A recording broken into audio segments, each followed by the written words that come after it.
everybody, welcome to the Comic Game Movie Show. My name is Deshaun, and today I am here to review Top Gun Maverick, the sequel that is 20 plus years in the making. I believe this movie came out 30 years ago. I believe. But yeah, man, this movie, the sequel to Top Gun is one of the original blockbusters. Like, you gotta understand, if you know anything about film, you know that back in the day, it was like Jaws, Top Gun, Independence Day. These movies like that are the movies that created the summer blockbuster. Like, there was, like, the phrase blockbuster was created around films like Jaws and Top Gun. And Tom Cruise, at the time, young star. Like, and you know, sometimes, like, nowadays, when you see somebody who's a young star, and you kind of go, you know, it could be, and you know, a lot of times they don't reach it. Tom Cruise is not that case. When Top Gun came out, Tom Cruise was a young buck, and he grew and reached exactly the height that you expected him to reach, and it was amazing. You know, he'd go on to do so many other movies. I don't know if he did Interview with a Vampire before or after this. He would go on to do like a Mission Impossible. Of course, he would do like things like Interview with a Vampire. He would get nominated for multiple Oscars. Tom Cruise would go on to be a name, a big name in Hollywood in terms of acting. He's one of the last. I'd probably say Tom Cruise is. It's like him and The Rock. It's him, The Rock. It's really just him and The Rock are the last true box office action heroes left in Hollywood. I could say Keanu has a lot of that in him with the John Wick franchise, but it doesn't seem like it extends beyond the John Wick franchise. Charlize Theron is definitely holding it down for action heroines out there, but like her movies aren't exactly blowing up the box office when she's a lead action star. So really, it's The Rock and it's Tom Cruise who are with their Mission Impossible movies and whatever movie The Rock happens to be in, are really the only two legit bankable action stars left in Hollywood.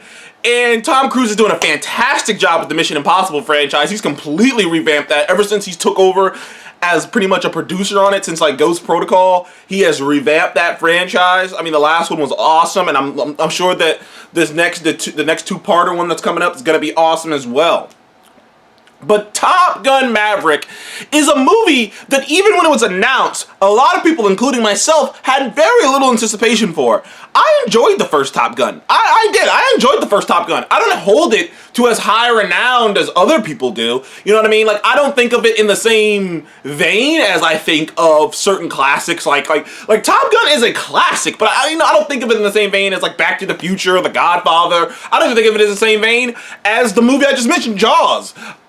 I think of Top Gun as a really fun blockbuster movie with really fun big personalities, and it makes the movie fun. And you know, I don't think of it like that, but at the same time I should, because it is considered that kind of a level of movie. And you know, seeing how much it's doing at the box office right now, $150 million domestically, I could have never imagined that many people would show up for this. I mean, think about it. Independence Day came out and it didn't make anything. You know, like the sequel to Independence Day came out, didn't make anything. You know, they've been doing this a lot lately. A sequel to Scream came out. They just recently started making sequels to the Halloween franchise. Like, right now, they just brought back the original cast of the original Jurassic Park for this new sequel. Right now, more than ever, people are really trying to bank on nostalgia and bank on making these, like, sequels to older things, but now it's new. You know what I mean? And it's been a hit or miss. Sometimes you get one that does a great job of blending the past and the present, but most of the time you get these just obvious cash grabs. These obvious cash grabs that are just like, what is this? Sometimes you get the original Halloween movie that came out in 2017, which was a great like sequel and take, and then other times you get The Matrix, whatever the fuck it was, Resurrection, which was just terrible.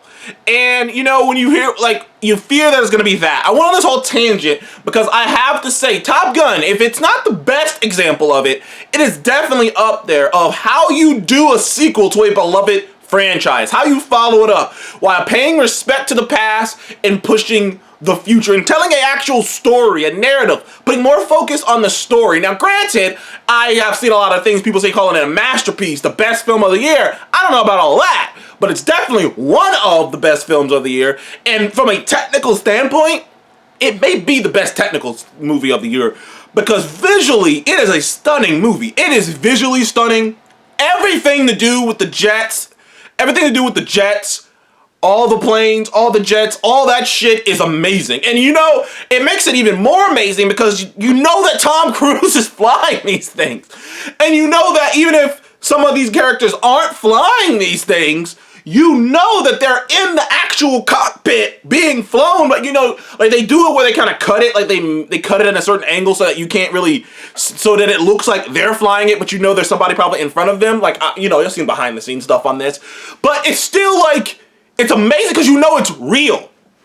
This ain't no CGI. These are real people in these fucking planes flying. When you see that shit, poosh, poosh. When you see all the fucking wind and the diving and shit, that is legit. Like, they are really in there. They just scrapped the camera on the front. That is it. But they are really in the shit. Obviously. And Tom Cruise really knows how to fly one of these things, which is so nuts. Like, Tom Cruise is insane, dude. He's insane. He's crazy. Like, legit. I am so shocked that DC or Marvel haven't pinned him down to do something.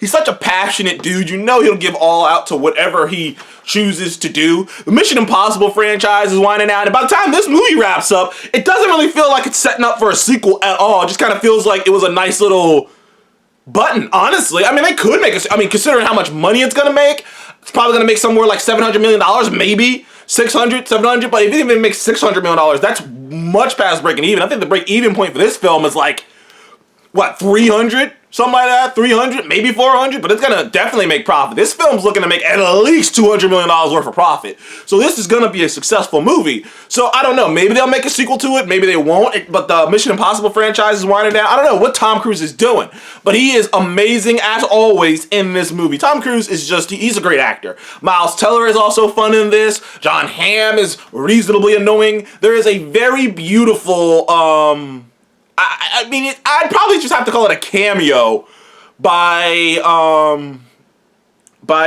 damn it, why am I always forgetting his name? Iceman. Damn it, I always forget his name. Val Kilmer.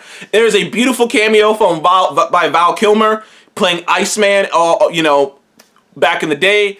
And if any of you know about Val Kilmer, you know that Val Kilmer has been dealing heavily with this disease of late. And it's really hurting him, and he can't really do much, you know, he can't really talk much, but they kind of worked that disease into the script of his character, Iceman, so that was really cool. But I'm not going to go on about this, because anything else would be a spoiler. All I'm going to say is, Top Gun Maverick is it's probably the best movie so far this year. And as a Marvel fan, as a fan of stuff, I'd probably say, from a technical standpoint, it's the best movie this year. Tom Cruise was great, the acting was great, the story was good, and from all technical perspective, it was a great movie. Top Gun Maverick gets a 9.5. It gets a 9.5. I have no complaints about this movie whatsoever. It is fantastic. It's what sequels to big epic movies should be.